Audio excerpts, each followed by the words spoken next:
There is a particular kind of quiet that settles over a place like Crater Lake at night, and it is not the empty sort of quiet you might expect. It is a full quiet, a patient one. The water sits there in its enormous stone bowl 6 miles across, dark as ink under the stars, and it does not move much at all. No rivers run into it. No rivers run out. The wind comes off the rim and pushes a few ripples around, and then even those settle, and you're left with this vast still mirror that has been sitting in the same spot more or less for thousands of years. And the strange thing, the thing I keep coming back to, is that none of that stillness is quite true. Not really. Because under all that calm, dark water, something is moving, very slowly, very quietly, but moving all the same. I should say straight away that I do not mean anything frightening by that. This is not one of those videos where I am going to spend 2 hours winding you up about a disaster that is coming to get you. Quite the opposite, actually. I want you to relax. That is sort of the whole point of these. But I do think it is one of the loveliest facts about this place, and it is the thread I want to pull on tonight, so let me just put it plainly. Crater Lake sits inside a volcano, a real one. It has a name, Mount Mazama, and the official people whose job it is to keep track of these things will tell you, in their careful way, that it is not dead. It is what they call active, which sounds dramatic until you learn that it has not actually erupted in nearly 5,000 years, and that for the last 4,000 or so it has been about as peaceful as a mountain can be. So when I say something is shaking down there, what I mean is small. Tiny tremors that you would never feel, picked up only by very sensitive instruments. A bit of warmth seeping up through the rock at the bottom of the lake. The slow, deep breathing of a thing that is asleep but not gone. And I find that genuinely comforting, if I am honest. The idea that even the most settled, most permanent-looking places have a bit of life ticking away underneath them. That nothing is ever quite as still as it looks. So that is where we are headed tonight. We're going to wander all the way around this lake slowly and have a proper look at it. Where it came from, which is one of the more spectacular stories you will ever hear. The people who watched it happen and somehow remembered. Why the water is that impossible blue. The little island that grew back after the mountain fell. The warm pools at the bottom that almost nobody knows about. There is even a floating log with a fan club, which I promise will make sense later. If you enjoy this sort of thing, where I just pick a place and nerd out about it until you fall asleep, you might want to subscribe, since that is more or less all I do here. But there is no pressure, and I will not mention it again. Get comfortable. We have plenty of time. To understand why anyone bothers watching the ground at a place this quiet, though, it helps to know what we are actually looking at. So let us start with the watching itself. Somewhere out in the world right now, while you are lying there are machines listening to Crater Lake. They are not glamorous machines. A seismometer is basically a very patient sensor buried in the ground, and its whole job is to feel the faintest shivers passing through the rock and write them down. There is a network of them scattered across the Pacific Northwest, run between the seismic people at the University of Washington and the volcano people at the United States Geological Survey, and a handful of them are pointed, in a manner of speaking, at this particular sleeping mountain, day and night, year after year, listening for anything that twitches, and every so often something does. Since around 2023, those instruments have logged something like 20-odd small earthquakes in the area around the lake. Now, before you picture cracks opening in the road and people running into the street, let me tell you the size of these things. The biggest one was a magnitude 1.8. The most recent ones have been hovering around magnitude 1.0, and a magnitude 1.8 earthquake is, in human terms, nothing. You would not feel it if you were standing directly on top of it. A lorry going past your house does more to rattle your windows. These are the kind of tremors that exist purely as a squiggle on a screen in an office, noticed by a scientist with a cup of tea and absolutely no alarm whatsoever. I find the smallness of them quite reassuring, actually, because the watching is not happening because something is wrong. It is happening because that is simply what you do with a volcano. The same way you would keep a quiet eye on an elderly relative who is perfectly fine, but who you love and would rather not lose track of. The mountain gets a babysitter not because it is misbehaving, but because it is the sort of mountain that, every few thousand years, has a very big day, and it would be nice to have a bit of warning the next time. This is the part people tend to get muddled about, so it is worth slowing down on. When a scientist says a volcano is active, they do not mean it is erupting, or about to. They mean it is the kind of volcano that could erupt again someday, as opposed to one that is genuinely finished and never will. It is a category, not a forecast. Mount Mazama is active in exactly that sense. It has a pulse. It has warmth in its roots and the occasional tiny shrug. But its status, the official colour code these things get assigned, sits comfortably at the calm end, green, normal. Nothing to see here, in the best possible way. And here is a detail I rather like. The faint tremors and the warm spots and the slow settling of old rock are not signs of something building. A lot of it is just the ordinary fidgeting that any large geological structure does. Rock is not as solid and unchanging as it looks. It expands a hair when it warms and contracts when it cools. Water moves through cracks deep underground and changes the pressure on a fault by a tiny amount, and a fault that has been sitting there loaded for centuries finally gives the smallest possible nudge, releases a whisper of energy, and goes quiet again. That is most of what these instruments catch, the mountain talking to itself in its sleep. The people who do this work are a particular breed, and I have a lot of time for them. They are not chasing disaster. They spend their careers building up what they call a baseline, which is just a very thorough picture of what normal looks like for a given place. How much it usually trembles, how warm the ground usually runs, how much gas usually drifts up. And the reason they care so much about normal is that you cannot spot something unusual until you know, in fine detail, what usual is. So most of their job, the vast bulk of it, is patiently recording a mountain doing nothing, which when you think about it is a strangely lovely way to spend your time, sitting with a quiet thing and learning all its small habits. So that is the watching. A web of buried sensors, a handful of tremors too small to feel, a status that sits at calm, and a group of people whose entire purpose is to know this lake's resting heartbeat so well that they would notice the moment it changed. It has not changed. It has been steady for a very long time. But the reason they keep that watch at all, the reason this lake gets a level of attention that most lakes never will, goes back to one very bad day, thousands of years ago, when the mountain that used to stand here came down. Here is something that takes a moment to sink in properly. When you stand on the rim of Crater Lake and look out across the water, you're standing on the edge of a hole where a mountain used to be. The mountain is not there anymore. It came apart and most of it went up into the sky, and what was left fell down into the empty space underneath it. The lake is sitting in the gap. The mountain had a name, or at least we have given it one, Mount Mazama. And before its big day, it was a proper Cascade giant, a great hulking stratovolcano of the sort you still see up and down that part of the world, like Rainier or Shasta or Hood. The best estimates put it at somewhere around 12,000 feet tall.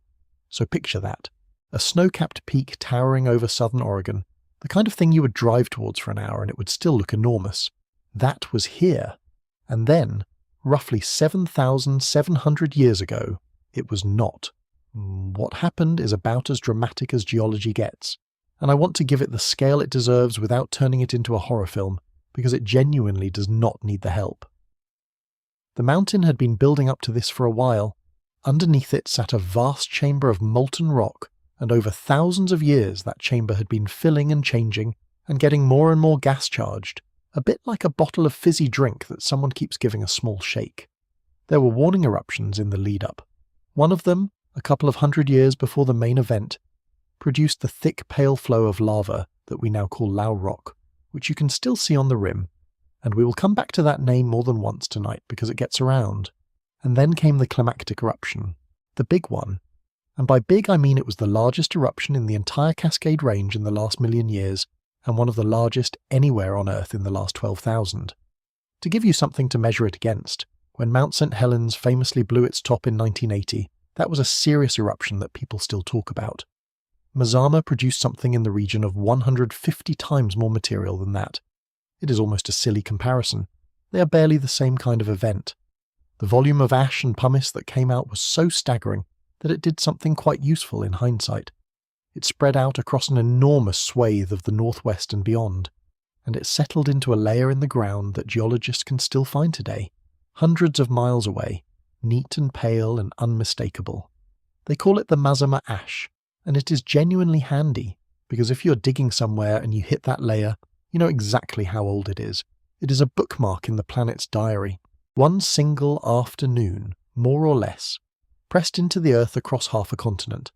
But the eruption itself is only half the story, and it is not even the half that made the lake.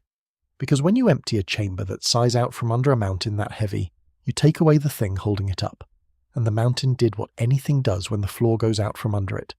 It fell. The whole summit collapsed downward into the void where the magma had been, and in doing so it carved out the great basin we see today, a depression roughly 5 miles by 6 and more than half a mile deep. That basin is the caldera, not a crater punched out by an explosion, which is what the name Crater Lake makes everyone assume, but a sinkhole on a mountainous scale, a collapse.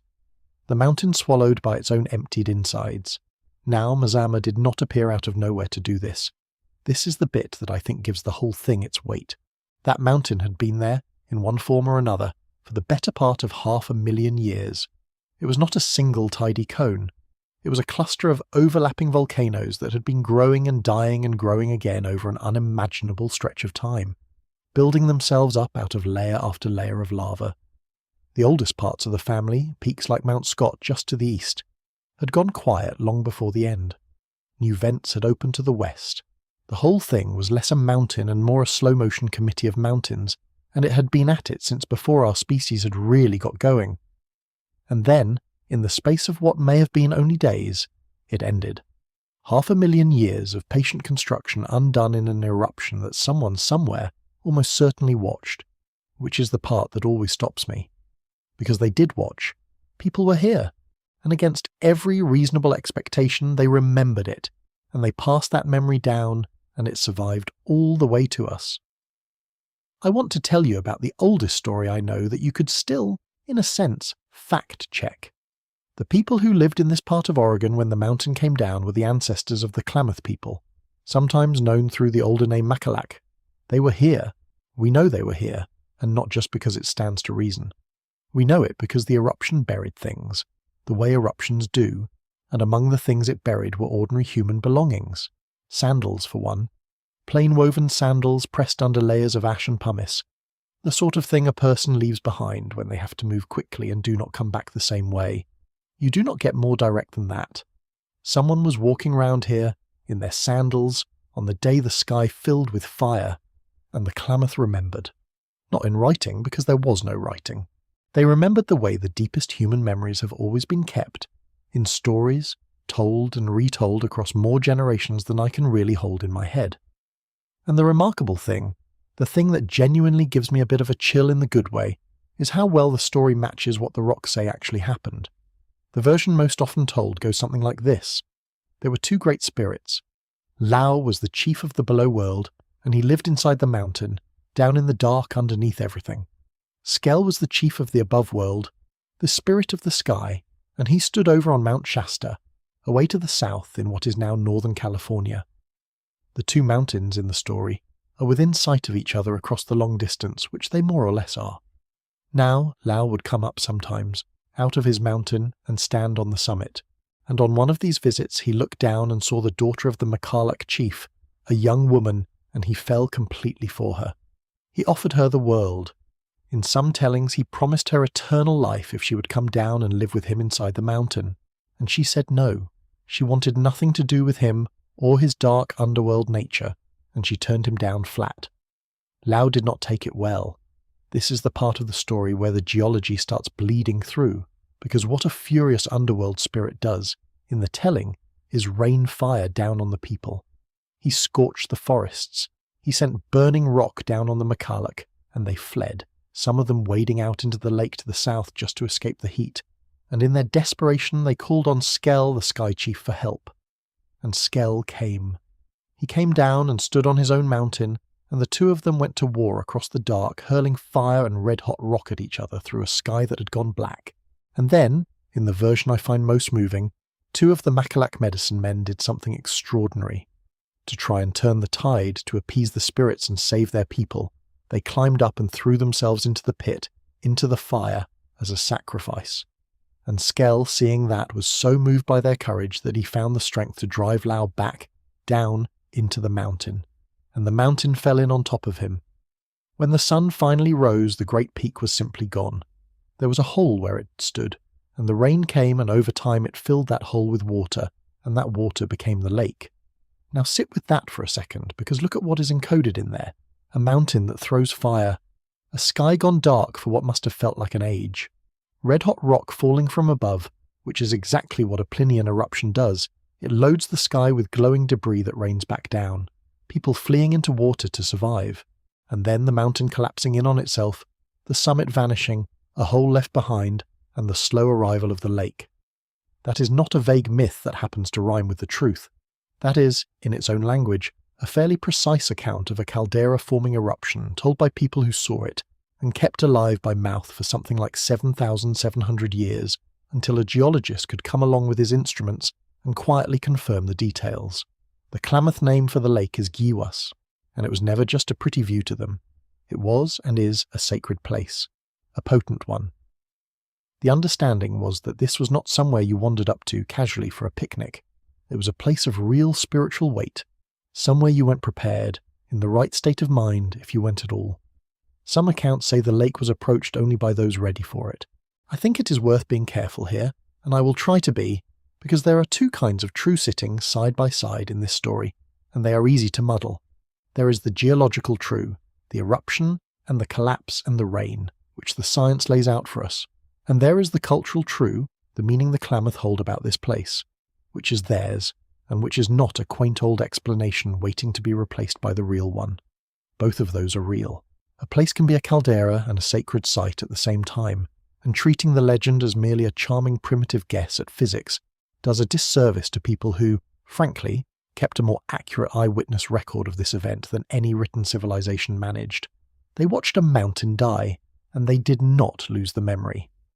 I think that is one of the most impressive feats of human storytelling there is. After the mountain fell, though, the hole it left had a long, quiet job ahead of it. It had to fill, and that, in its own slow way, is a lovely thing to think about. So you have got this enormous fresh hole in the ground, miles across, half a mile deep, the inside walls still warm, the whole thing freshly carved out of a collapsed mountain. And the question is, how on earth does that become the calm blue lake we know? Where does all the water come from? And the answer is the bit I love, because the answer is the sky. That is it. That is the whole supply. Crater Lake has no rivers running into it. None. There is no stream tumbling down off the high ground to feed it, no river carrying meltwater in from somewhere else. And just as importantly, there is no river running out of it either. It does not drain anywhere. It just sits there in its sealed stone basin, and every single drop of water in it arrived the same way, by falling out of the sky directly onto the lake, or onto the slopes of the caldera that drain straight back into it, rain and snow. That is the entire budget.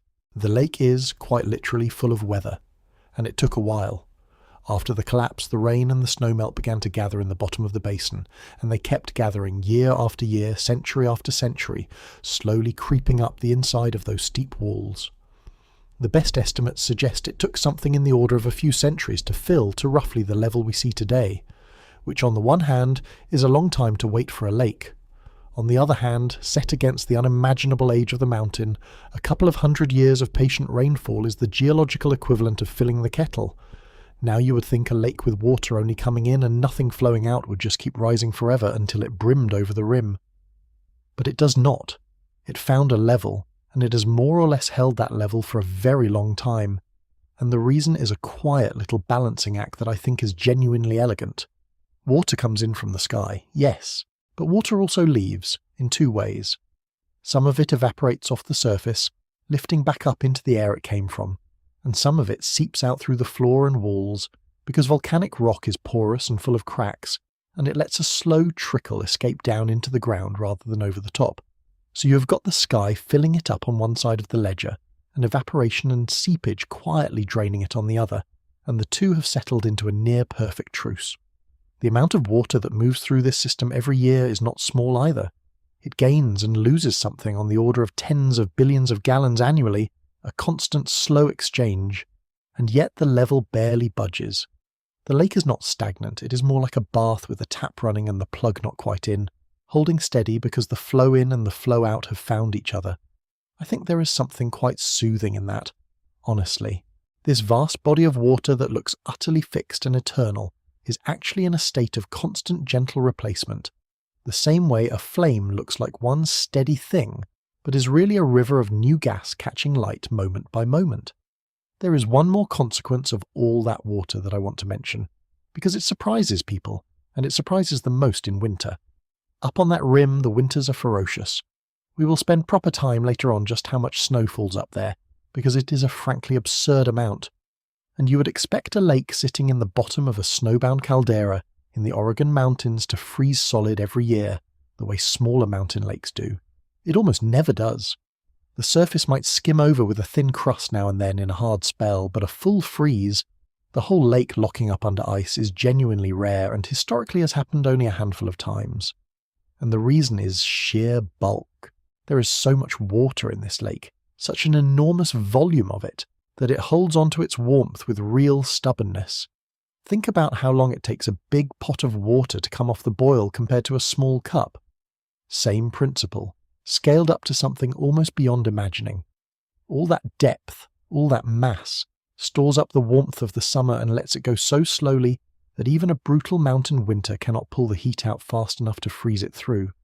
So you get this strange and rather beautiful situation where everything above the waterline is buried under feet of snow and locked in ice, and the lake itself sits there in the middle of it all, dark and liquid and quietly refusing to join in. And the water that filled that basin, drop by drop, century by century, turned out to be unlike almost any other water on the planet. Which brings us, finally, to the thing everyone actually comes to see. The colour. People struggle to describe the colour of Crater Lake, and I do not blame them, because it does not really look like a colour you have seen in water before. It is not the green-grey of a typical lake, or the muddy brown of a river, or even the postcard turquoise of a tropical sea. It is blue. Deeply, almost unreasonably blue. A saturated jewel-like sapphire sort of blue that on a clear day looks less like water and more like someone has filled the basin with liquid sky. The first settlers who saw it just called it the Deep Blue Lake, and you can hardly fault them for plain speaking. And here is the lovely thing. That colour is not a trick of minerals or dye or anything in the water. It is the opposite. It is what you get when there is almost nothing in the water at all.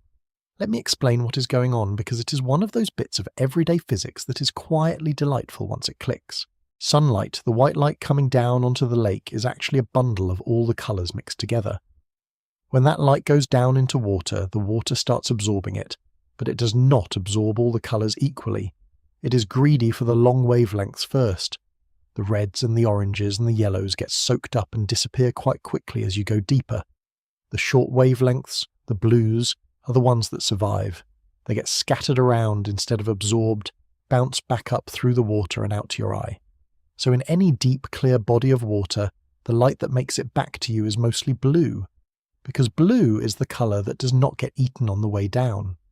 Now in most lakes, you never really see this effect in its pure form, because most lakes are full of stuff.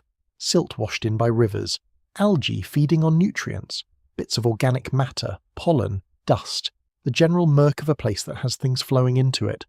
All of that gets in the way. It blocks the light. It scatters it back too early. It muddies the colour into something ordinary. But think back to the last section. Crater Lake has nothing flowing into it. No river is dumping silt or nutrients. The water is almost spookily pure, fed only by clean rain and snow, with very little life and very little sediment to cloud it. So when sunlight goes down into Crater Lake, there is nothing to stop it. It plunges deep, the reds and yellows get stripped away, and that pure surviving blue gets scattered back up through water so clear it is almost like looking through glass. The depth gives the light room to do its work, and the purity means nothing interrupts it. Deep and clean. Those are the two ingredients, and Crater Lake has both in a measure that almost nowhere else can match. And the clarity really is the headline act here, possibly even more than the colour.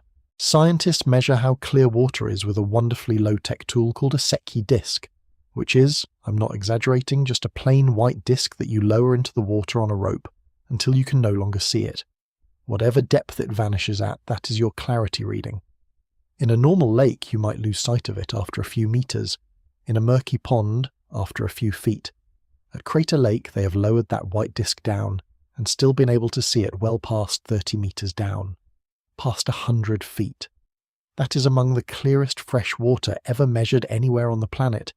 You could be in a boat on the surface and make out a dinner plate sitting at a depth that would be pitch black in almost any other lake on Earth. The colour shifts a bit with the conditions, which is part of its charm. On a bright still day with the sun high, it goes to that impossible deep blue.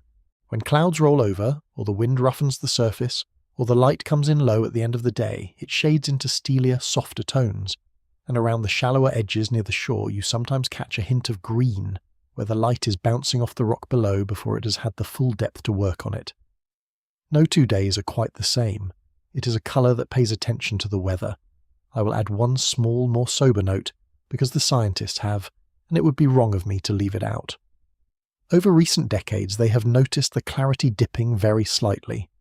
Not dramatically, not visibly to you or me standing on the rim, but measurably, the sort of small change that careful long-term monitoring is built to catch. The likeliest culprit is a faint increase in algae growing in the water, possibly nudged along by a warming climate, and it is being watched closely as a kind of early signal, the way you would keep an eye on a tiny change in someone you cared about. For now the lake is still astonishingly clear. But clarity this perfect is a fragile thing, and worth not taking for granted. That same clarity, though, does something genuinely wonderful, something you could not have in a murkier lake. It lets light reach down into the depths far enough to see things, and to grow things that have no business existing that far down. And one of the things you can see, sitting right out in the middle of all that blue, is an island that should not be there at all. There is a small island near the western shore of Crater Lake, and the first time you really look at it, properly look, it does something quietly remarkable to your sense of the place. Because it is the wrong shape to be an accident. It is a near-perfect little cone, green with trees, rising out of the blue with a neat dimple at its summit, and once you know what you're looking at, there is no mistaking it. It is a volcano. A small one sitting inside the wreckage of a much larger one. The mountain that fell, and then, in a modest way, started building itself back. It is called Wizard Island, and I have always thought that is a slightly perfect name for it, because it does look a bit like a wizard's hat dropped into the water. It rises around 760 feet above the surface of the lake, which is no small hill, and right at the top there is a tidy crater of its own, a few hundred feet across and not especially deep, the kind of feature you could walk down into.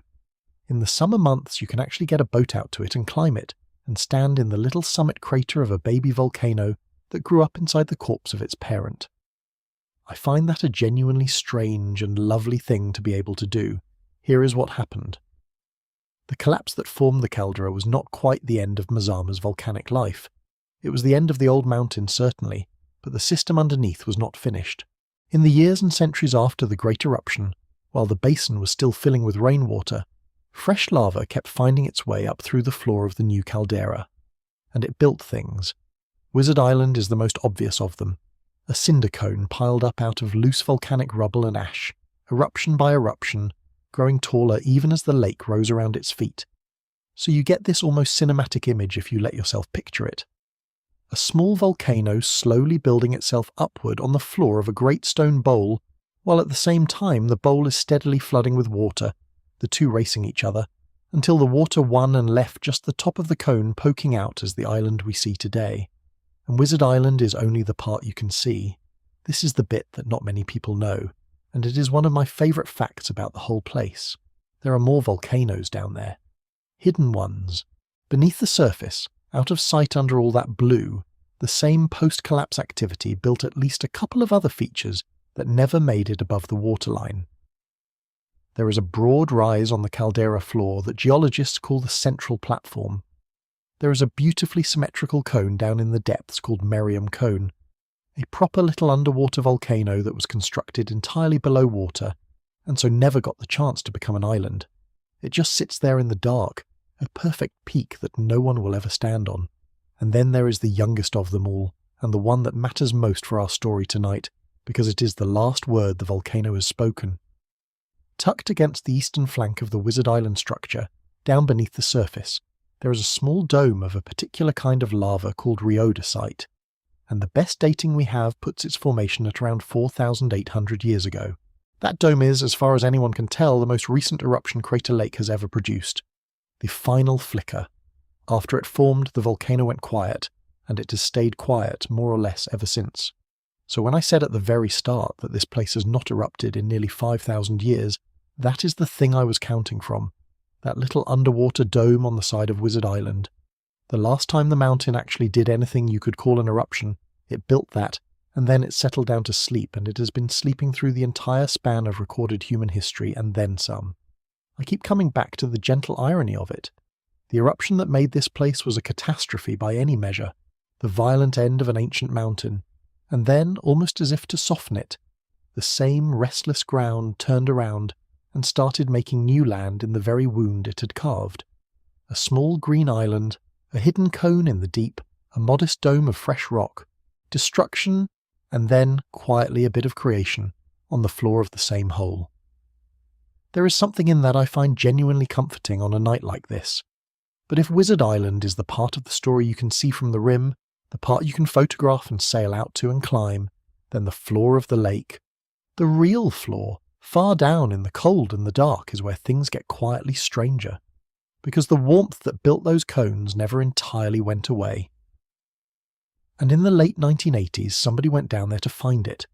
Imagine being alone at the bottom of Crater Lake, not snorkeling near the shore, I mean properly down there, hundreds of feet below the surface, in the cold and the dark and the silence, sealed inside a small one-person submarine the size of a phone box, with the entire weight of the deepest lake in the country pressing in on the glass around you.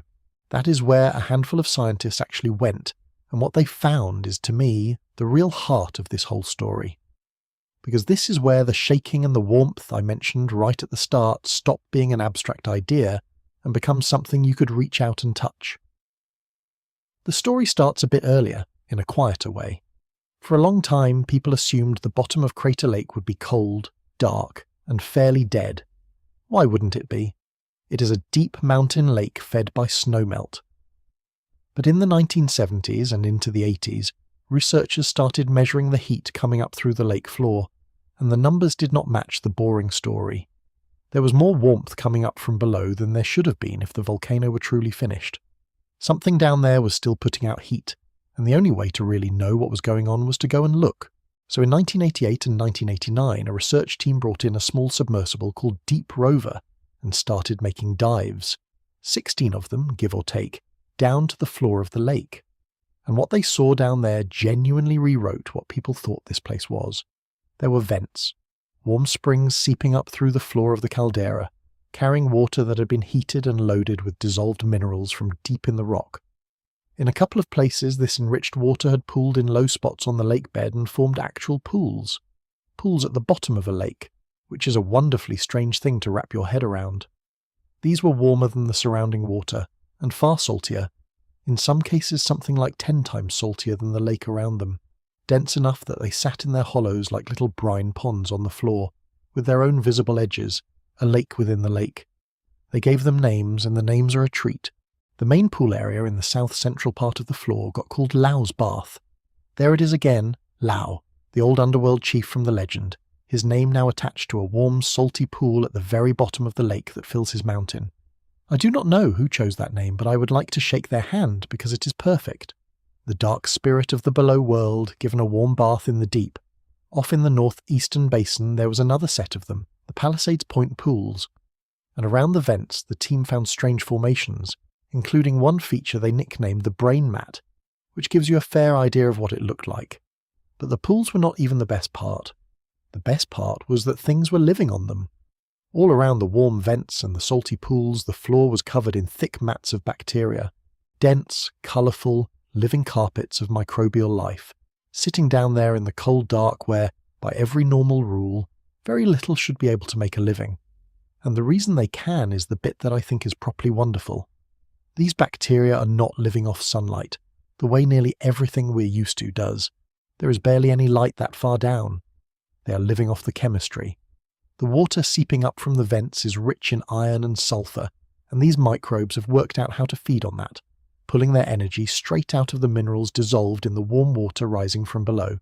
They are powered, in the end, by the volcano, by the slow heat of the mountain that is supposed to be asleep, leaking up through the cracks and feeding an entire little ecosystem that almost no human being will ever see.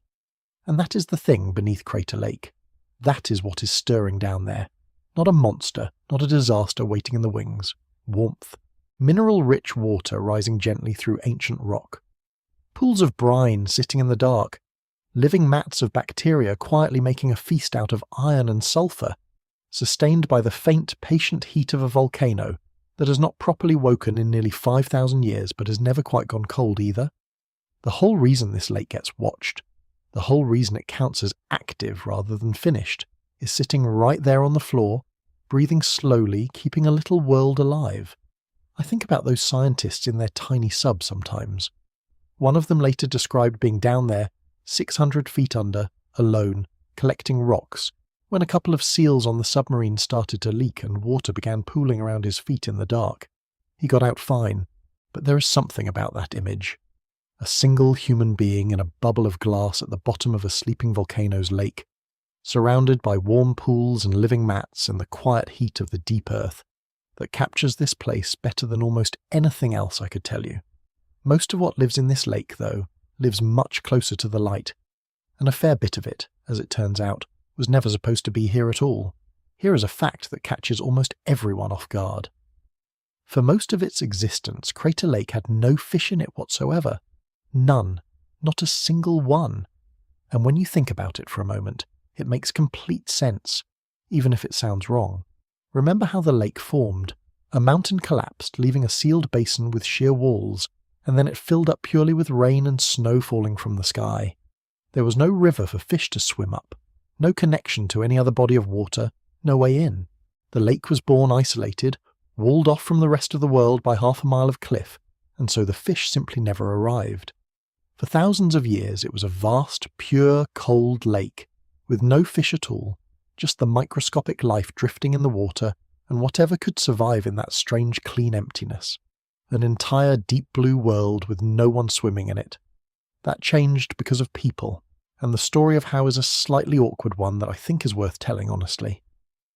Starting in the late 1800s, and carrying on for several decades into the 1940s, there were deliberate efforts to stock the lake with fish.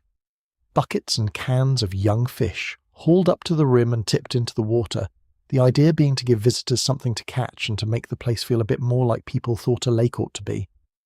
Several species went in over the years. The two that took hold and are still there today are rainbow trout and kokanee salmon. Now I have mixed feelings about this, and I will tell you why. On the one hand, it was done with the best of intentions by people who genuinely loved the place.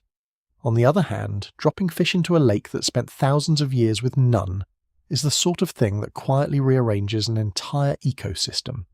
Those fish eat the tiny drifting creatures, the zooplankton, that had the lake to themselves for millennia, and that changes the balance of the whole water column in ways that are not easy to undo. By 1941 they had worked out that this was probably not the cleverest idea, and the stocking stopped. But the fish that were already there did not need any more help. They settled in, they bred, and there are now self-sustaining populations of both swimming around in there to this day. What I find quite reasonable about how it is handled now is that fishing is actually allowed at Crater Lake, and you do not even need a license for it, which is unusual for a national park. And the reason is rather neat. Since these fish are not native, since they were never meant to be here in the first place, the park is perfectly happy for you to pull as many of them out as you like. Catching them is not depleting a natural resource. If anything, it is gently nudging the lake back towards the empty purity it had before we interfered. So you can sit up there and fish in the clearest water in the country, and in a small way you are doing the ecosystem a favour. I think that is a lovely bit of common sense. But the fish are the showy, easy-to-picture life. The thing that genuinely astonishes me about life in this lake is much quieter, and it lives at the bottom, and it ties straight back to that incredible clarity we talked about earlier. Down on the lake bed, in places, there is moss, carpets and colonies of aquatic moss growing across the floor, and the remarkable thing is the depth at which it grows. We are talking about moss thriving at depths from around 25 metres all the way down to something like 140 metres below the surface. Now in a normal lake that is completely impossible, and the reason is light. Plants need light to live, to photosynthesize, and in most lakes the water is murky enough that light gives out fairly close to the surface. Go down far enough and it is pitch black, and nothing green can survive. But Crater Lake, as we know, is not a normal lake. It is so astonishingly clear that sunlight reaches down into depths that would be total darkness anywhere else, and so the moss can grow far, far deeper than it has any right to, sustained by light that has travelled down through more water than most plants will ever see. These are reckoned to be among the deepest colonies of light-feeding life in any freshwater lake on Earth. Whole gardens of moss glowing faintly in the deep blue gloom, living off the last of the sunlight that the clearest water in the country lets through. So you end up with this place that started life as an empty, sterile, walled-off bowl of rainwater, and turned out to be quietly full of surprises. A handful of fish that we put there and now politely encourage you to remove. Moss living deeper than moss should. Bacteria at the very bottom feeding on a volcano. For a lake that was never supposed to have any life in it at all, it has made a fair go of things. Floating somewhere above all of that, drifting around the surface in no particular hurry, there is one resident that has outlasted every fish, outlasted the scientists and their submarines, and quite possibly outlasted most of the trees standing on the rim. And it is a log. I genuinely love this next one, because it is the kind of harmless little mystery that asks nothing of you except that you enjoy it. There are no stakes. Nobody is in danger. It's just a very old log doing something faintly impossible, and has been for well over a century, and everyone has decided to be fond of it. His name is the Old Man of the Lake. The Old Man is a tree trunk, a mountain hemlock to be specific, about 30 feet of it, bleached pale and silver by 100-odd years of sun and water. And what makes him the Old Man rather than just a bit of driftwood is the way he floats. He floats upright, vertically, standing straight up and down in the water like a fence post someone has stuck into the lake, with around 3 or 4 feet of him poking up above the surface, and the rest hanging down into the blue below. He has been doing this, bobbing about the lake on his end like that since at least 1896, which is when a geologist first noted him down. So he has been standing upright in this water for more than 125 years that we know of, and the wood itself, when they got round to carbon dating it, came back at over 450 years old. This is not a young log having a brief adventure. This is an ancient tree that has settled into a very long retirement. How does he stay upright? It is the cold water, mostly. Crater Lake is bitterly cold down deep, and that cold has preserved the wood and kept the submerged base waterlogged and heavy, while the top stayed a touch lighter. So the whole thing balances on its end like a float, weighted at the bottom, lifted at the top. Simple enough physics once you know it. But knowing the physics does absolutely nothing to reduce how odd it looks in person. This lone pale spar standing sentinel in the middle of an enormous blue lake, apparently rooted to nothing. And he travels. This is the part that tips him from curiosity into legend. He does not stay put. He drifts, pushed around by the wind and the currents, and he covers serious ground. Back in 1938, someone actually decided to study his wanderings properly, and over the course of about 3 months they tracked the Old Man covering somewhere north of 60 miles around the lake. 60 miles, just drifting back and forth across a body of water 6 miles wide. On his busiest recorded day he shifted nearly 4 miles, and sometimes, by the accounts, he seemed to drift in directions the wind did not entirely explain, which of course is exactly the sort of detail that a good legend feeds on. Because naturally, people being people, the Old Man has accumulated a bit of folklore. The fondest version holds that he controls the weather at Crater Lake, and that you would do well to stay on his good side. And there is one story about this that I cannot resist telling you, because it is too good and apparently true. When the research team brought their submarine to the lake in the late 80s, the very expedition we talked about a little while ago, they were worried about the Old Man drifting into their equipment and getting in the way. So they did the sensible, practical thing. They caught him, towed him over near Wizard Island and tied him up to keep him safely out of the road.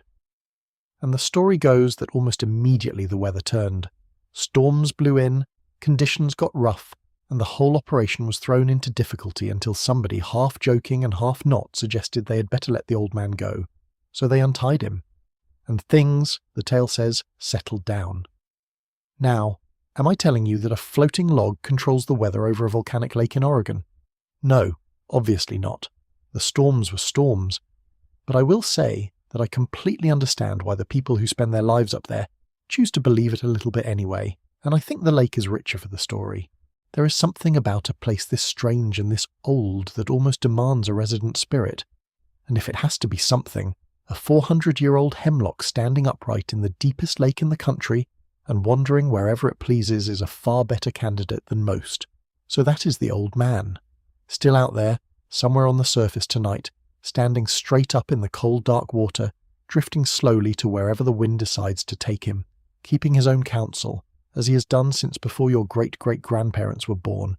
I find it a genuinely peaceful thing to picture, honestly. A patient old log, in no hurry at all, with nowhere in particular to be. People only know any of this, of course, the log and the depths and the moss and the warm pools, because eventually outsiders found the lake. And then, in the way that humans do, they spent the better part of a lifetime arguing about what on earth to do with it. The thing about Crater Lake that I keep finding funny in a gentle way is how hard it was for outsiders to find, and then how hard it was for them to remember they had found it. You have to understand that for thousands of years, the people who knew this place best, the Klamath, did not exactly advertise it.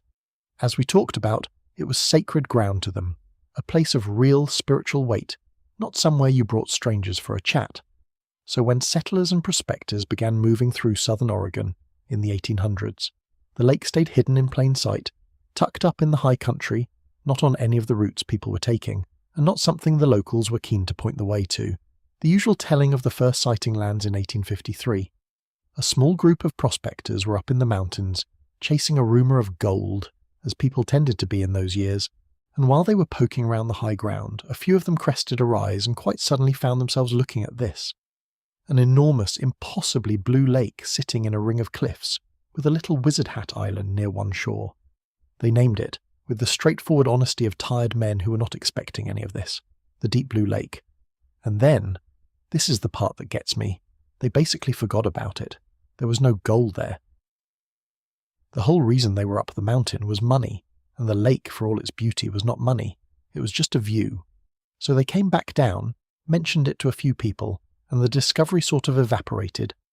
Over the following years, the lake was stumbled upon again, more than once, by different groups coming through, almost as if it kept slipping out of the collective memory and had to be rediscovered each time.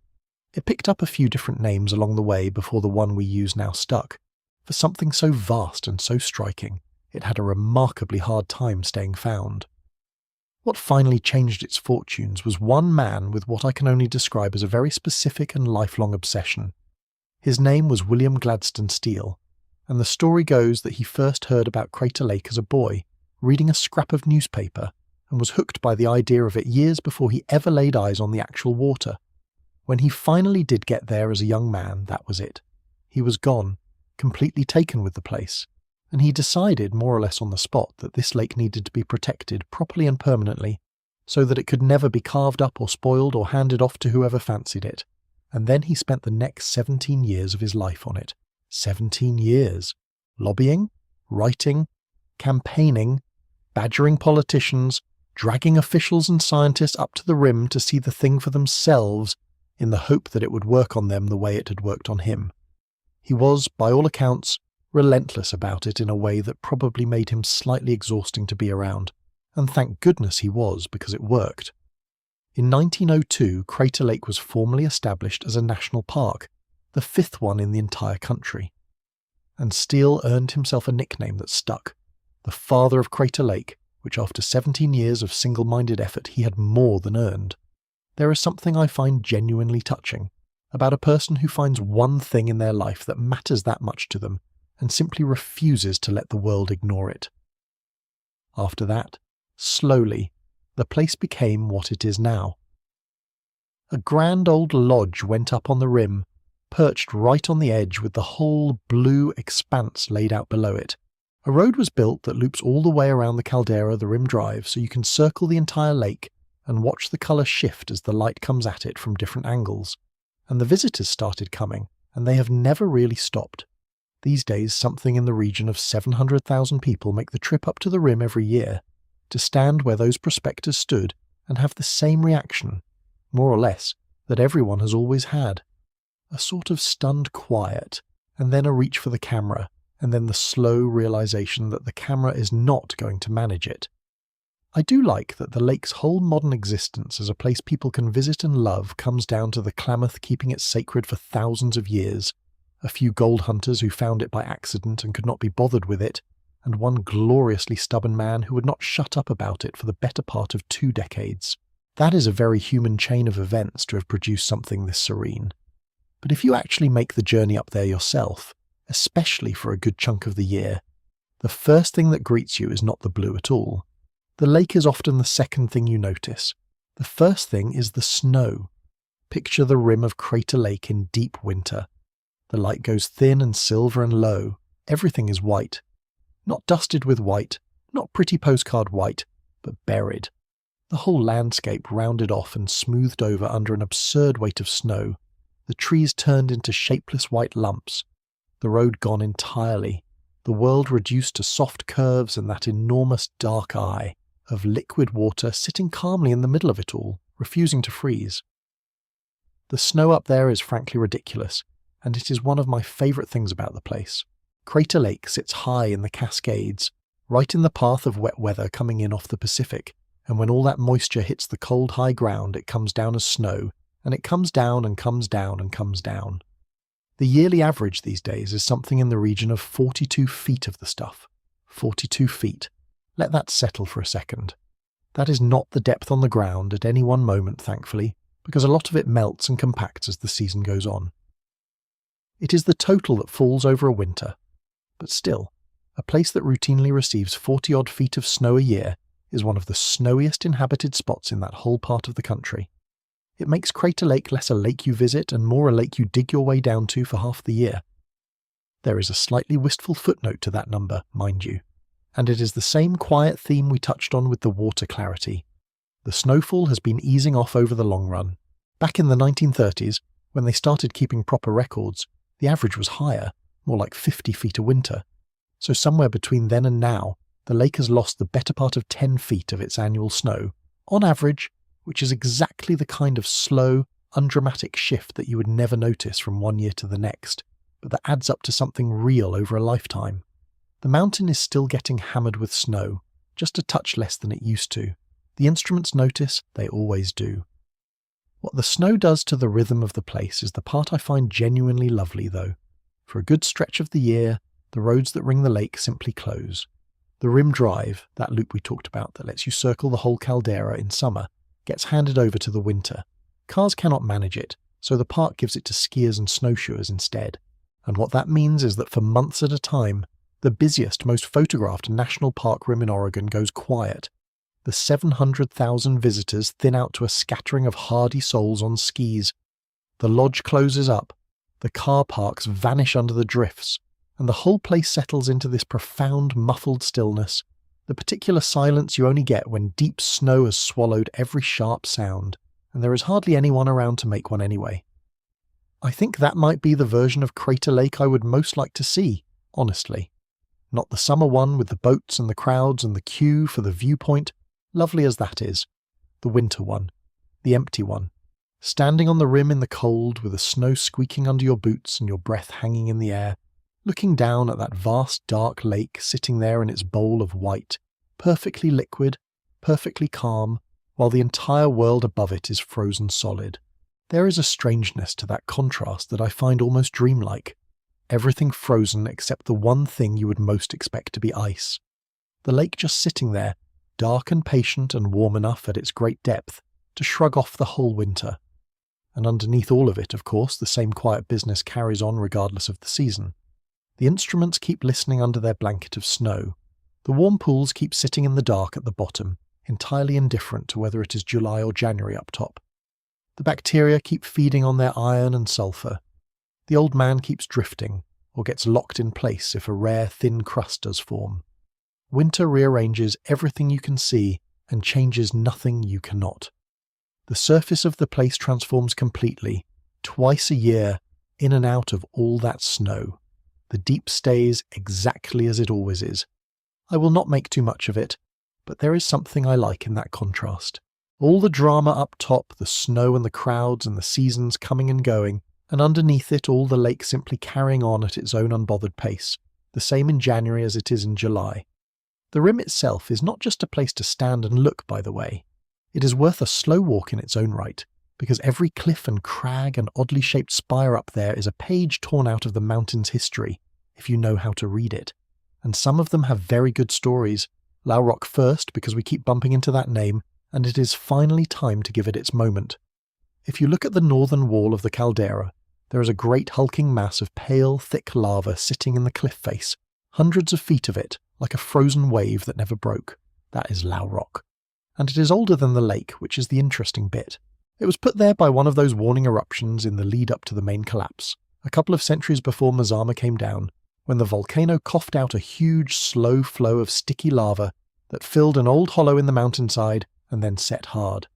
So when the summit later collapsed and the caldera wall sliced through it, it left this enormous lava flow exposed in cross-section, hanging there in the cliff for us to look at. Named, of course, for the underworld chief himself. He really does get everywhere on this lake. The legend, the rock, the warm pool at the bottom. If anyone has earned the run of the place, I suppose it is Llao. Off to the east stands Mount Scott, and Mount Scott is the quiet elder of the whole gathering.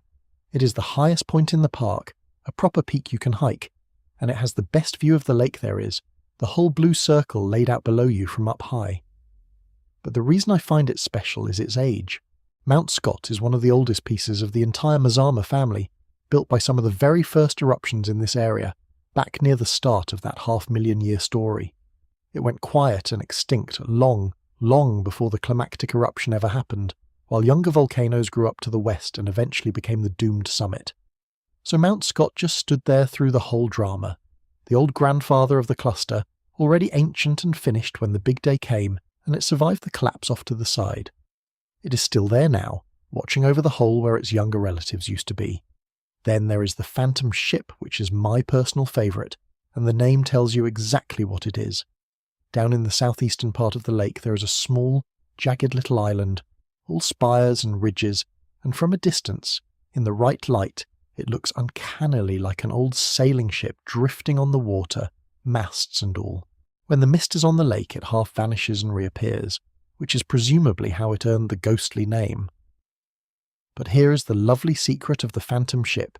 It is made of some of the oldest rock exposed anywhere in the caldera, lava that is reckoned to be in the region of 400,000 years old. So that little ghost ship, which looks so delicate and temporary out there on the water, is actually one of the most ancient things in the whole basin. It is a piece of the very old mountain, left standing when everything younger around it collapsed away. The most permanent thing in the lake, dressed up as the most fleeting. If you carry on round, there is a spot on the rim where the cliff face shows a band of bright, warm orange material standing out against the greys, and that is the Pumice Castle. It is a layer of pumice, the frothy, light volcanic rock that an eruption throws out, that has weathered over the millennia into shapes that genuinely do look a bit like the turrets and battlements of a castle carved out of orange stone. It is just a layer in the wall, really, a single chapter of one eruption pressed into the cliff. But erosion has had its fun with it and turned it into something that looks almost deliberately sculpted. And then, a little away from the lake itself, down in one of the canyons, there are the pinnacles, which I think are the eeriest and most wonderful feature of the lot. They are tall, thin spires of rock, dozens of them, standing up out of the canyon floor like a forest of stone needles, some of them 60 or 70 feet tall, hollow in places. And what they actually are is, in a quiet way, astonishing.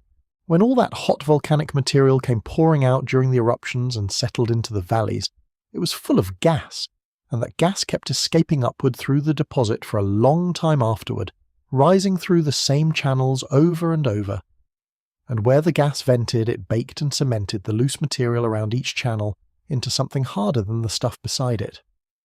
Then, over thousands of years, the rivers came along and wore away all the soft material in between and left only those hardened gas channels standing.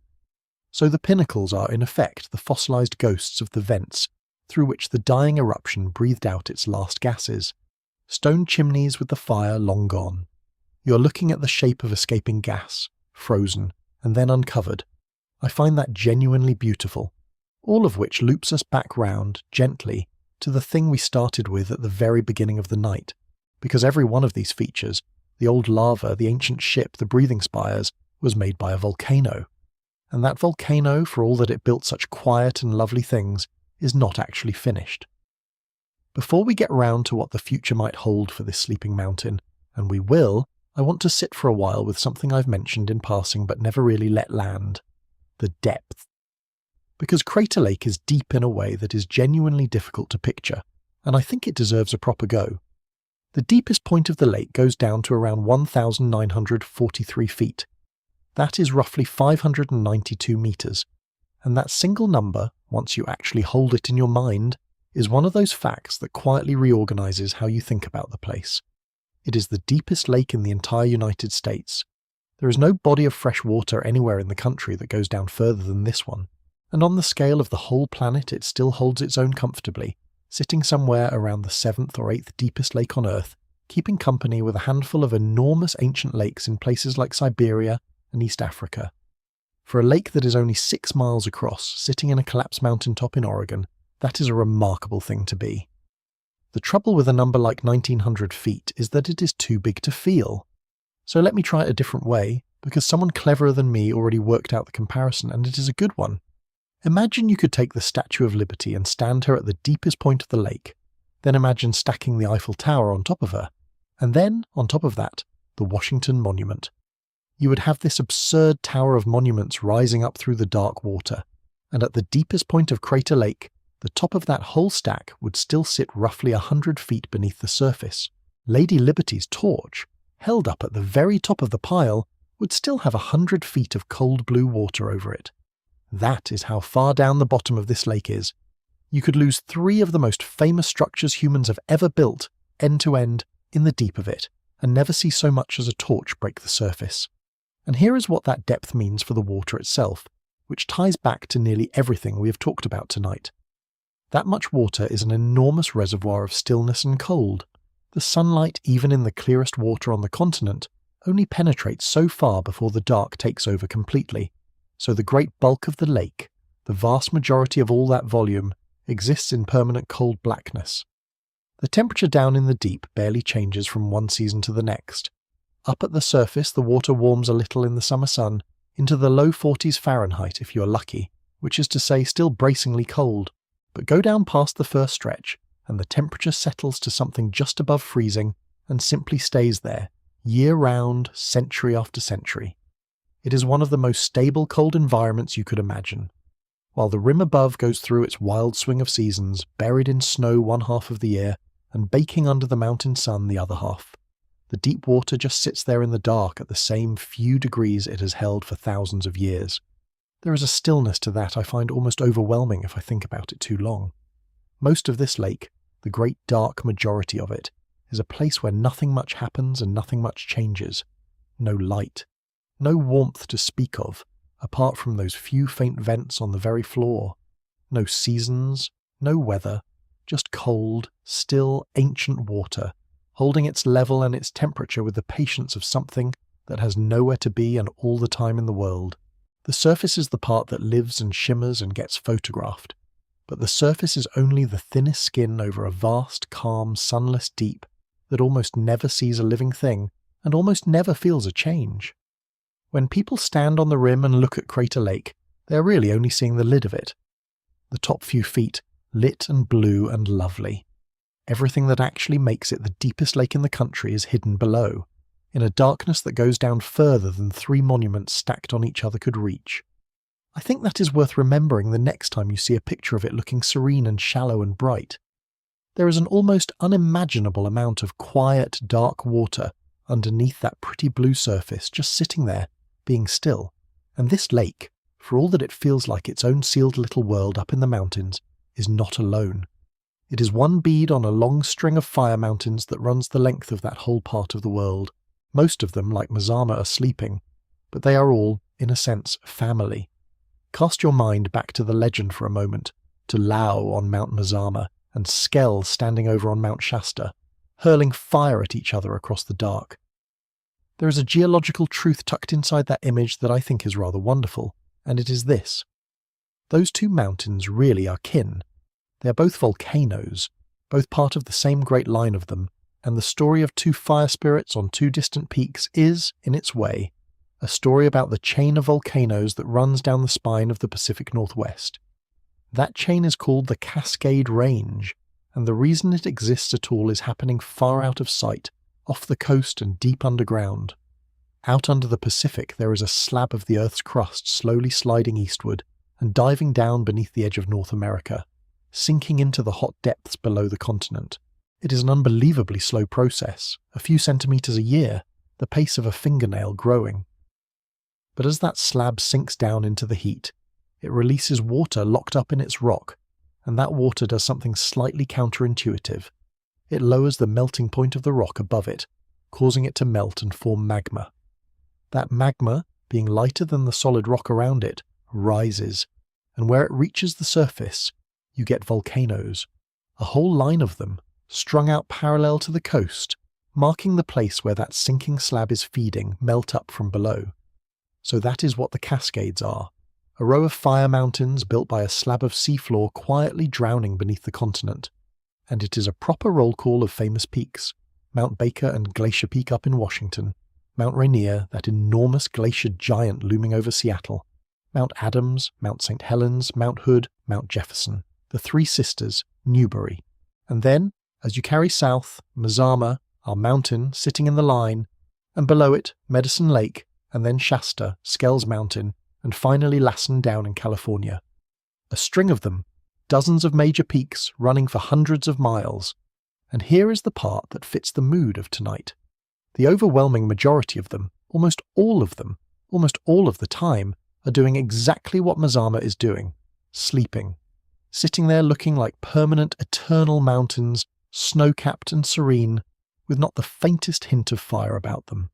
A casual visitor could stand at the foot of any one of them and never imagine it was anything other than an ordinary mountain. But every one of them is a volcano, and every one of them is, in the scientist's careful sense, active, capable, just resting. Every so often, one of them stirs enough to remind everyone. In 1980, Mount St. Helens, a little to the north of us, woke up and had its famous eruption, the one that took the top off the mountain and that people still talk about. Further back, early in the 20th century, Lassen down in California had a run of eruptions. These are rare events, generations apart, but they happen, and they are the proof that the whole chain is alive even when it looks dead. The Cascades are not a row of finished monuments. They are a row of sleeping ones, breathing slowly, each on its own long and unhurried schedule. What I find genuinely lovely about all this is how it reframes Crater Lake. It is easy to think of it as a one-off, a freak event, a single mountain that happened to blow up and leave a pretty lake. But it is not a one-off at all. It is a member of a family. What happened to Mazama is, in the very long run, the kind of thing that can happen anywhere along that line, given enough thousands of years. Mazama just had its enormous day a little while ago, geologically speaking, and is now resting like its siblings, with the difference that its resting place happens to have filled with the most beautiful water in the country. And the old legend knew in its own language that these mountains were connected. It put a spirit on Mazama and a spirit on Shasta, and had them speak to each other across the distance, which, if you squint, is not a bad way of saying that these peaks are part of one system, one long restless seam in the earth, all linked by the same fire moving slowly underneath. The Klamath did not have the word subduction. They did not need it. They had two chiefs and a war across the sky, and it carried the same essential truth. The mountains are related, and the fire that made one made them all. For all that people stand on the rim and gaze down at Crater Lake, hardly anyone actually gets to touch it. And there is a good reason for that. The lake sits at the bottom of a ring of cliffs, hundreds of feet of steep caldera wall, and you cannot simply stroll down to the water's edge the way you might at a normal lake. For the most part, the only thing between you and the lake is a long drop. There is exactly one place where you are allowed to make the journey down, and it is a trail called Cleetwood Cove. It is the single maintained path from the rim to the shore, and it is not a casual amble. It switchbacks its way down the inside of the caldera wall, dropping something like 700 feet over a bit more than a mile, which sounds manageable until you remember that every foot you walk down, you also have to walk back up at the end, at altitude, after a day in the sun. People tend to bounce down it cheerfully in the morning and trudge back up it, rather more thoughtfully in the afternoon. But it is the way in. It is the one door to the water, and once you're down there, a few things become possible that you simply cannot do from the rim. For one, you can get on a boat, In the summer season, small tour boats set out from the cove and take you out across the lake, right out onto that impossible blue, and from down at water level the whole place transforms. The cliffs that looked so neat from above now tower over you. The phantom ship, that little ghostly island of ancient rock, drifts past looking even more like a galleon than it does from the rim, and some of the boats will carry you across to Wizard Island and let you off, so you can climb the little volcano, stand in its summit crater, and look back at the wall of the caldera rising all the way around you. There is something almost dizzying about being out in the middle of it, ringed by cliffs, floating on water that goes down further beneath your little boat than any lake in the country. You can also, if you are brave and a little foolish, swim. Cleetwood Cove is one of the few spots where getting into the water is permitted, and on a warm summer day you will see people doing exactly that, leaping off the rocks into the lake. I say brave and foolish with affection because the water is cold, properly cold. Even at the height of summer, even right at the surface where the sun has been working on it all day, it is the sort of cold that drives the breath out of you the moment you go under. The deep, as we know, sits barely above freezing, and even the warmed surface layer is bracing at best. People do it anyway, of course, gasping and laughing and scrambling back out, because there is a particular thrill in being able to say you swam in the deepest, clearest, bluest lake in the country, in water this cold, in a hole left by a fallen mountain. I do not blame them one bit. I am just not certain I would last very long in there myself. What I love most about the shore, though, is the perspective shift it gives you. From the rim, Crater Lake is a view, a flat blue picture in a frame of cliffs, something you look at. But down at the water, with the cliffs rising over your head, and the cold lake lapping at the rocks and the whole vast bowl of the caldera curving around you, it stops being a picture and becomes a place. You are inside it. You are standing at the bottom of a collapsed volcano, with half a mile of dark water at your back and 700 feet of cliff at your front, and the scale of what happened here, the mountain that fell, the hole it left, suddenly has a weight to it that no photograph from the rim could ever give you. It is worth the long walk back up, I think, just for that. If the daytime belongs to the blue, the night up at Crater Lake belongs to the stars, and it is one of the quietest, most overlooked pleasures the place has to offer. Think about where this lake is. High up in the mountains, far from any city, far from the orange smear of streetlights and traffic and all the glow that civilization throws up into the sky. The air up there is thin and dry and clean, the kind of air that does not blur the light passing through it. And there is hardly anyone around, especially once the day visitors have driven back down the mountain and the rim goes quiet. Add all of that together, the altitude, the clean air, the sheer remoteness, the dark, and you get one of the better night skies you will find anywhere in that part of the country. On a clear, moonless night up on that rim, the stars come out in numbers that genuinely startle people who have spent their lives under city skies. The faint band of the Milky Way arches right across overhead, clear enough to see its structure, the dust lanes and the bright knots of it, the way our ancestors saw it before we lit the world up and lost it.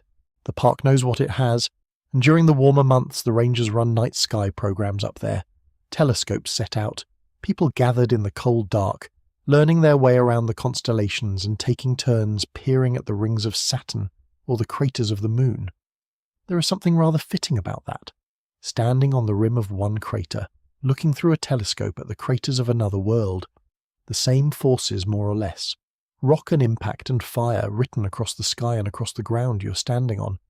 But the image I keep coming back to, the one I would leave you with for this part, is the lake itself at night. Because on a still, clear, dark night, when there is no wind to trouble the surface, that vast sheet of water does what still water does. It turns into a mirror, and so the stars that are blazing overhead are suddenly also down there, in the lake, reflected in the dark glass of it. You get this extraordinary doubling. The whole bowl of the sky above you, and the whole bowl of the sky again below you, in the water, with the black ring of the caldera wall holding the two halves apart.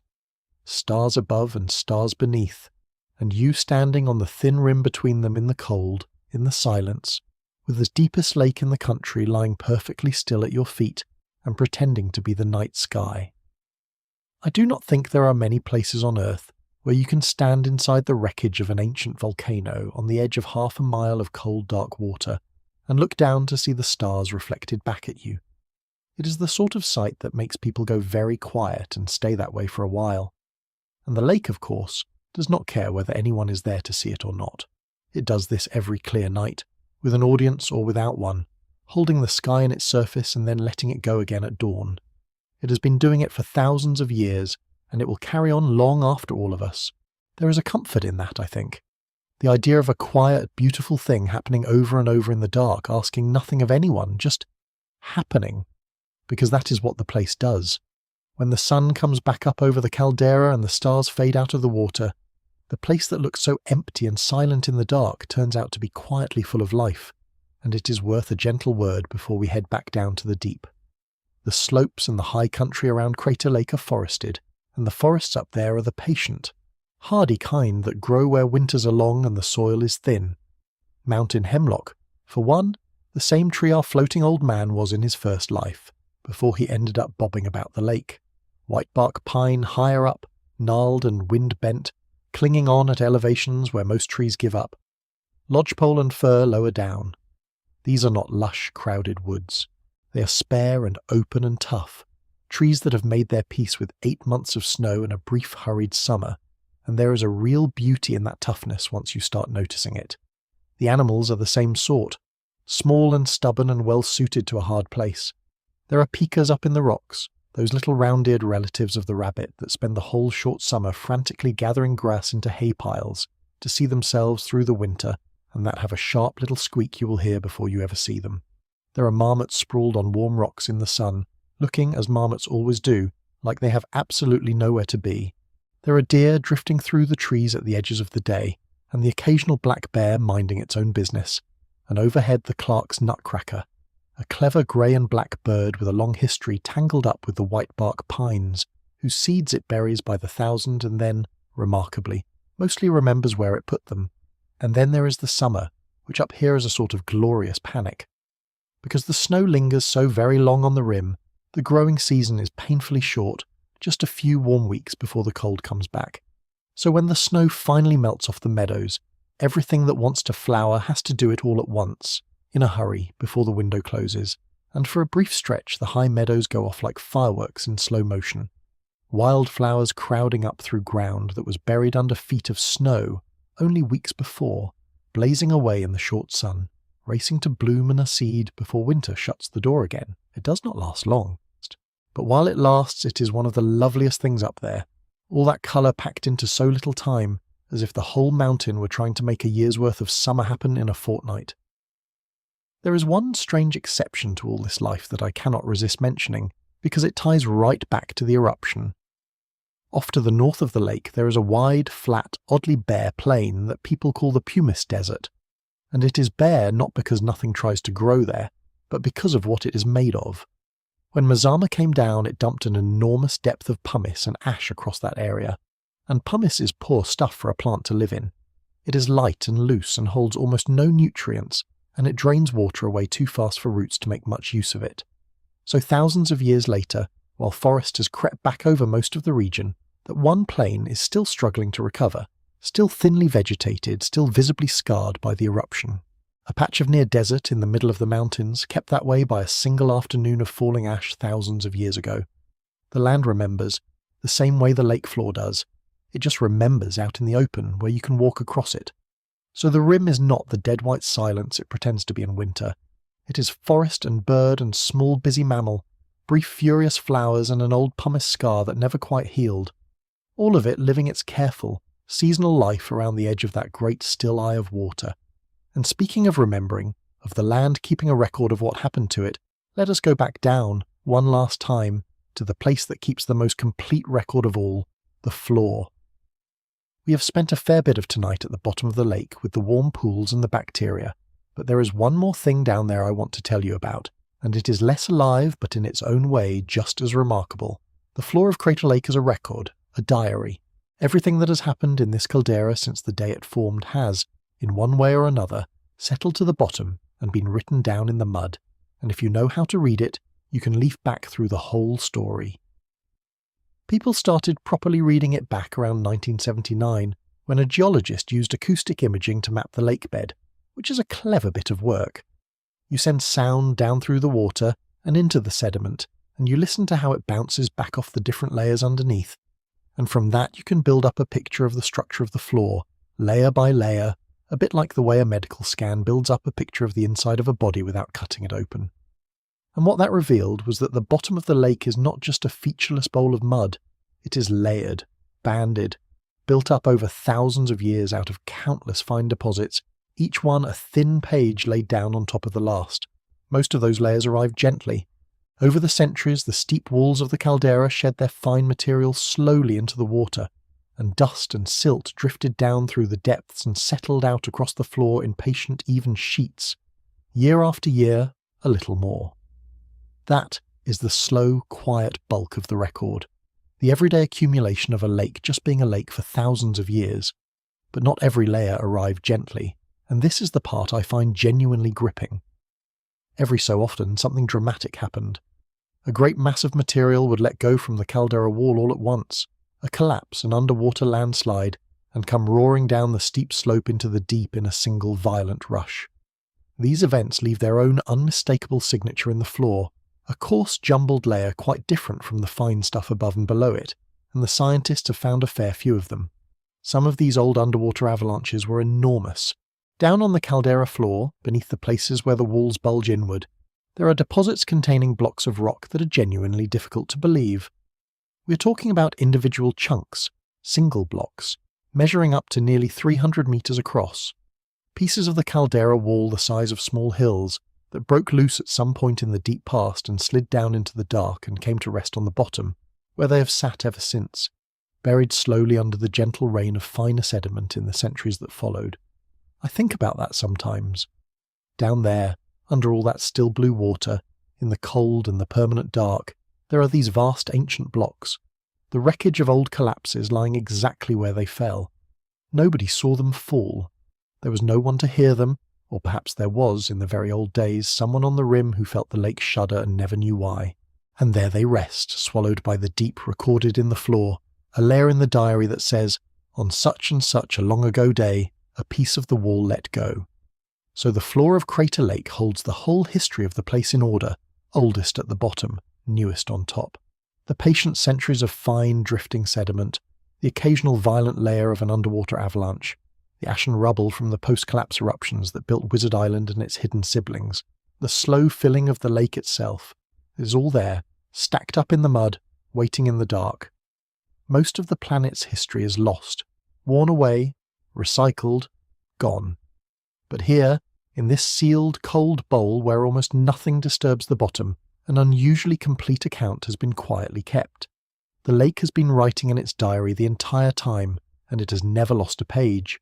Which brings us at last, gently, all the way back round to where we started tonight. The shaking, the warmth in the deep, the mountain that is asleep but not gone. Because the honest truth, the one the scientists will give you if you ask them plainly, is that Mount Mazama is not finished. Someday, in a future none of us will be around to see, it will very probably erupt again. That is not a prediction or a warning. It is simply what these volcanoes do.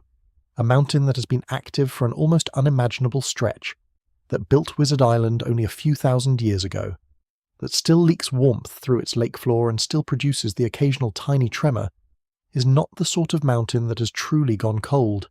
It is resting. And resting things, eventually, stir. What that future eruption might look like, nobody can say with any precision, and I think it is worth being clear about that rather than pretending otherwise. The best guess is that if and when it does happen, it would most likely happen beneath the water, somewhere on the floor of the caldera, the way the last eruptions did. And because there is so much water sitting on top of everything now, water and magma being a famously lively combination, there is a chance that any future activity could be on the explosive side, a hydrothermal event rather than a gentle ooze of lava.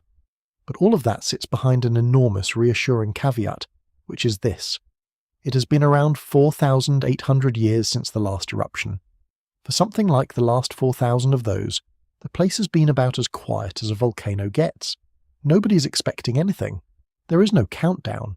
There is no sign that the long sleep is ending, and this is exactly why the watching that we talked about at the very beginning matters, and why I find it reassuring rather than frightening. The instruments buried around the lake, The people who know its resting heartbeat so intimately, the careful baseline of what normal looks like, all of that is not there because trouble is coming. It is there so that, in the very unlikely event that the mountain ever did begin to stir, somebody would notice early, while it was still just a change in the squiggle on a screen. The whole apparatus exists to turn a frightening unknown into a watched, understood, manageable thing. The volcano is not being guarded against. It is being kept company. I find the scientific honesty of it rather beautiful, actually. The people who study this place do not claim to know when it will wake. They will not give you a date because there isn't one to give, and they are too honest to invent one. What they offer instead is attention, patience, a promise to keep listening. They have made their peace with the not knowing, and they have decided that the right response to a sleeping giant is not panic and not denial, but simply to sit beside it, quietly, for as long as it takes, and pay attention. There is a kind of wisdom in that I think we could all borrow from now and then. So when I say something is shaking beneath Crater Lake, and that it has not done this in centuries, here is what I really mean, now that we have spent the whole night getting here. The mountain is alive in the gentlest possible sense. Warmth rises through the floor. Tiny tremors come and go, far too small to feel, the mountain shifting in its sleep. Bacteria feed on the heat in the dark. And every so often, the ground gives the faintest shrug, the sort of thing that has not registered in any meaningful way for a very, very long time, and a sensor somewhere notes it down, and a scientist glances at it, and nods, and lets the mountain go back to sleep. That is the shaking. That is the whole of it. Not a threat, a heartbeat. Slow and faint and entirely at peace. There is one more thought I want to wander through before we let the night close in properly, and it is less about the lake, and more about us, and how small we are next to it, which I mean in the nicest way. Think about the timescales we've been throwing around tonight, and how casually we have thrown them. The mountain spent 500,000 years building itself. The lake took a few centuries to fill. The last eruption was nearly 5,000 years ago, and the deep water at the bottom has held the same cold temperature for longer than that. The oral memory of the eruption has been carried for the better part of 8,000 years. These are numbers that our minds genuinely cannot hold. We say them, we nod, but we do not really feel a stretch of time like that, because nothing in a human life prepares us to. The longest thing most of us can properly imagine is a single lifetime, and even that gets fuzzy at the edges, and then a person drives up to the rim of Crater Lake, stays for an afternoon, takes a few photographs, and drives back down. That is the human encounter with this place. A few hours, set against a few 100,000 years. If the entire history of the lake and its mountain were a single long day, a human visit would not even register. It would be less than the blink of an eye. We turn up, we are briefly amazed, and we leave, and the lake does not notice we were there at all.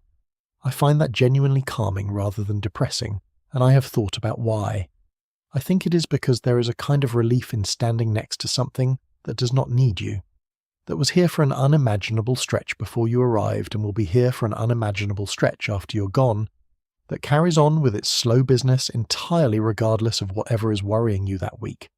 The lake does not care about your inbox. It does not care about the news, or the thing you said at work, or any of the small, loud, urgent matters that fill a human day. It just sits there in its bowl, holding the sky, being old, and standing next to that, even just in your imagination on a night like this, has a way of quietly putting things in their proper size. The Klamath understood this, I think, in their own way, when they treated the lake as sacred and approached it with care. They were not being superstitious. They were recognizing that some places are simply bigger than us, in time and in weight and in meaning, and that the right response to a place like that is a sort of humility. You do not stroll up to something that has been holding the memory of a fallen mountain for thousands of years and treat it like a car park with a view. You arrive ready. You pay attention. You understand that you are the temporary one, the visitor, the blink, and the lake is the thing that endures. And there is a strange tenderness in that when you sit with it long enough. All of us, every single person who has ever stood on that rim, from the prospectors who could not be bothered with it, to the stubborn man who gave it his life to the great crowds who come every year now, all of us just passing through, here for our brief moment, amazed for an afternoon, and then gone, while the lake stays. We are not the point of the place. We never were. We are just lucky enough to overlap with it for a little while, to get to see it at all, before our blink is over. I think that is a privilege, honestly, not a sadness. To get even one afternoon beside something that old and that beautiful is more than we are owed. So that is Crater Lake, more or less, as much of it as I can fit into one quiet night. Let us just hold the whole picture for a moment before we let it go. Up at the surface, the cold blue water, clearer than almost any water on Earth, holding the sky in its stillness and giving it back at dawn. The little green island that grew back in the wound of the mountain. The pale old log standing upright somewhere out there in the dark, drifting wherever the wind sends him, keeping his own slow counsel, as he has for well over a century. The rim wrapped in snow for half the year, the roads given over to silence. And below all of it, far down in the cold and the permanent dark, the warm pools sitting in their hollows, the bacteria feeding patiently on the heat of a sleeping volcano, the great ancient blocks of fallen wall resting where they landed, and the instruments listening, always listening, to a heartbeat too faint for any of us to feel. That is the thing I wanted to leave you with in the end, that nothing here is quite as still as it looks. The lake that seems so permanent is being quietly replaced drop by drop every single day. The mountain that seems so finished is still warm at its roots, still shifting in its sleep, still alive in the gentlest possible sense. The blue surface that looks so calm is the thinnest skin over a darkness deep enough to swallow 3 of the world's great monuments whole. Everywhere you look, the stillness is a kind of motion slowed almost to nothing, and I find that, at the end of a long day, an oddly comforting idea to carry off into sleep with you. That even the most settled things are quietly alive underneath. That rest is not the same as stopping. The mountain came down thousands of years ago, and people watched and remembered, and the rain came and filled the hole, and here it still is, blue and deep and patient, doing what it does whether anyone is watching or not. It will be there tomorrow. It will be there long after tomorrow. Warm at the bottom, cold at the top, holding the sky in no hurry at all, rest well.